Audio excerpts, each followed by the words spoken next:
Bei diesem Gutzle geht es um einen Freund von mir. Er ist aus Kasachstan, ein ziemlich krasser Typ auch. Und der heißt Leo. Und dieser Leo ist eigentlich in Ordnung.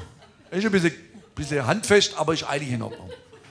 Und das Einzige, was mir an ihm stört, ist, dass er, wenn er isst, kein Maß hat.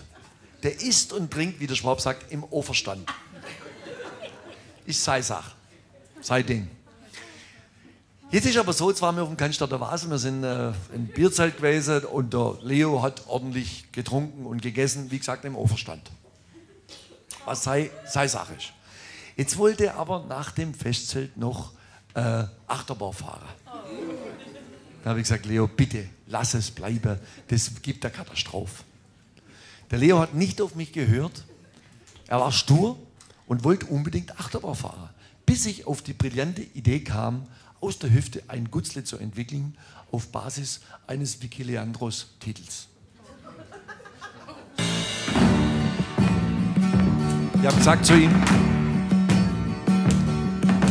Leo, ich glaub na Kutsch. Leo, ich glaub na Kutsch. 6 Kegeler und 8 halbe Bier, die bleiben noch nicht mehr lang bei dir.